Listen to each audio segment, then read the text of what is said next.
സംഖ്യ അധ്യായം 24. ഇസ്രായേലിനെ അനുഗ്രഹിക്കുന്നത് കർത്താവിന് പ്രസാദകരമെന്ന് മനസ്സിലാക്കിയപ്പോൾ മുന്നവസരങ്ങളിൽ ചെയ്തതുപോലെ ശകുനം നോക്കാൻ പോകാതെ ബാലാം മരുഭൂമിയിലേക്ക് മുഖം തിരിച്ചു നിന്നു. അവൻ കണ്ണുകൾ ഉയർത്തി ഗോത്രങ്ങൾ അനുസരിച്ച് ഇസ്രായേൽ പാളയമടിച്ചിരിക്കുന്നത് കണ്ടു. ദൈവത്തിൻ്റെ ആത്മാവ് അവൻ്റെ മേൽ വസിച്ചു. അവൻ പ്രവചിച്ചു. ബയോറിൻ്റെ മകൻ ബാലാമിൻ്റെ പ്രവചനം. ദർശനം ലഭിച്ചവൻ്റെ പ്രവചനം. ദൈവത്തിൻ്റെ വാക്കുകൾ ശ്രവിച്ചവൻ, സർവശക്തനിൽ നിന്ന് ദർശനം സിദ്ധിച്ചവൻ, തുറന്ന കണ്ണുകളോടെ സമാധിയിൽ ലയിച്ചവൻ പ്രവചിക്കുന്നു. യാക്കോബേ, നിന്റെ കൂടാരങ്ങൾ എത്ര മനോഹരം! ഇസ്രായേലേ, നിന്റെ പാളയങ്ങളും വിശാലമായ താഴ്വര പോലെയാണവ. നദീതീരത്തെ ഉദ്യാനങ്ങൾ പോലെയും കർത്താവ് നട്ട കാരകൻ നിര പോലെയും നീർച്ചാലിനരികെയുള്ള ദേവദാരു പോലെയും. അവൻ്റെ ഭരണികളിൽ നിന്ന് വെള്ളം കവിഞ്ഞൊഴുകും. വിത്തുകൾക്ക് സമൃദ്ധമായി ജലം ലഭിക്കും. അവൻ്റെ രാജാവ് അഗാഗിനേക്കാൾ ഉന്നതനായിരിക്കും. അവൻ്റെ രാജ്യം മഹത്വമണിയും. ദൈവം ഈജിപ്തിൽ നിന്ന് അവനെ കൊണ്ടുവന്നു.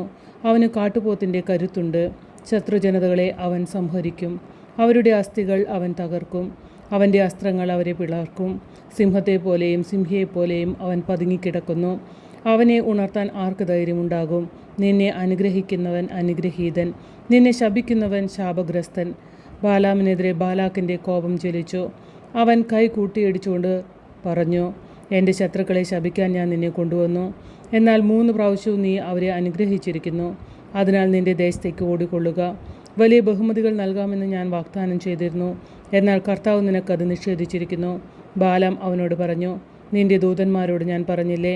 ബാലാക്ക് തൻ്റെ വീട് നിറയെ പൊന്നും വെള്ളിയും തന്നാൽ പോലും കർത്താവിൻ്റെ കൽപ്പനയ്ക്കപ്പുറം സ്വമേധയോ നന്മയോ തിന്മയോ ചെയ്യാൻ എനിക്ക് സാധിക്കുകയില്ല.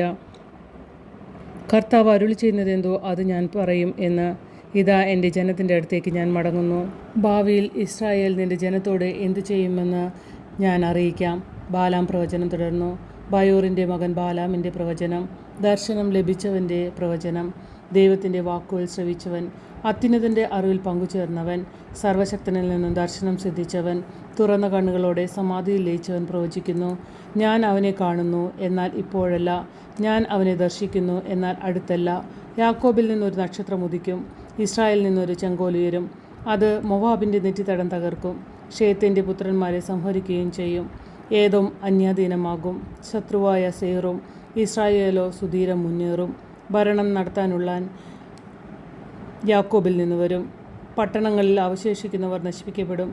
അവൻ അമലേക്കിനെ നോക്കി പ്രവചിച്ചു. അമലേക്ക് ജനതകളിൽ ഒന്നാമനായിരുന്നു, എന്നാൽ അവസാനം അവൻ പൂർണ്ണമായി നശിക്കും. അവൻ കേന്യരെ നോക്കി പ്രവചിച്ചു. നിന്റെ വാസസ്ഥലം സുശക്തമാണ്. പാറയിൽ നീ കൂടുവച്ചിരിക്കുന്നു, എന്നാൽ നീ നശിച്ചു പോകും. അസൂർ നിന്റെ അടിമയായി കൊണ്ടുപോകും. ബാലാം പ്രവചനം തുടർന്നു. ദൈവം ഇത് ചെയ്യുമ്പോൾ ആര് ജീവനോടിരിക്കും? കിത്തിമിൽ നിന്ന് കപ്പലുകൾ പുറപ്പെടും.